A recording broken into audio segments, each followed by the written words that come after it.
We're on your side tonight with a call to action.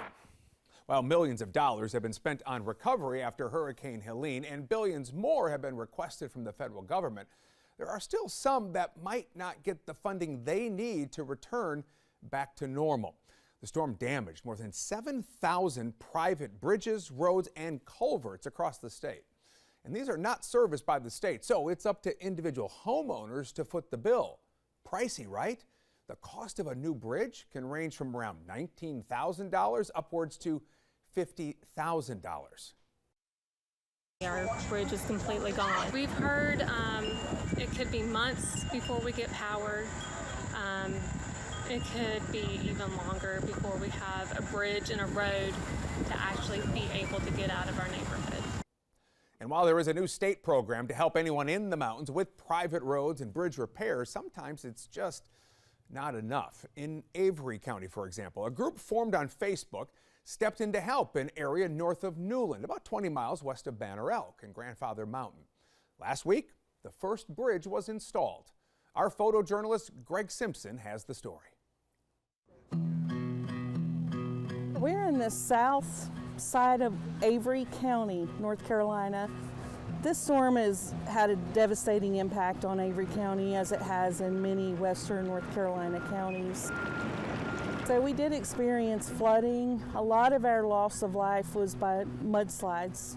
The impact on the bridges and culverts, of course, water everywhere. We had all the rain way before the storm came, and then of course with the water that the storm dropped, it flooded every area that had water. So culverts, those had to be replaced, repaired, removed. A lot of folks had difficulty accessing their homes. Started a Facebook page called Bridges for Avery, and the goal there was to have a place where the volunteers, at that time we were getting volunteers in the county, and trying to put the volunteers with the victims so that we could unite those resources and get folks help.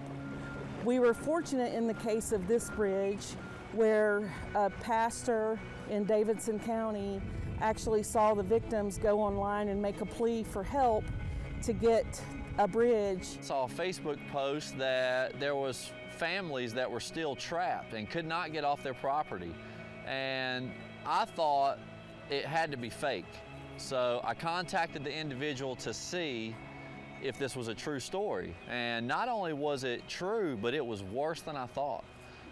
It wasn't just one family, and it wasn't just this property. There were many families and many properties of people still cut off from access that cannot get off their property without driving through a river. We started a fundraiser. We partnered up with Nick's restaurant. Between our church, the community, and Nick's Samaritan's Purse, we were able to raise the money for some bridges. Today, we're installing the bridge. It gives me cold chills, man. It's a beautiful thing. A lot of obstacles have been in the way. And today is the day we're installing a 90-foot bridge. It weighs 50,000 pounds. It's gonna be a powerful sight. It's actually our first bridge, residential, private bridge that's going in here in the south end of Avery County. And we're just so fortunate to get to be a part of watching that happen. The churches, Samaritan's Purse, the nonprofit organizations, the community, the people have done spectacular things for each other. Praise God for all of the people that have donated to help each other out with foods, goods, items, money, time, resources. People have lost their businesses to help out. And I believe God expects us to do these types of things. I believe that's a beautiful thing, and just so proud of seeing right there humans helping humans. Humans helping humans, indeed. What a terrific story. I don't know if you saw the gentleman with his hands in the air when the bridge was down, but again, having now that freedom to move about, incredible stuff. If you'd like to donate to help with bridges specifically in Avery County, you can go to elkriverhelpinghands.org and designate bridges on your donation. Find a link under this story on our website. Just go to WBTV.com. God is good.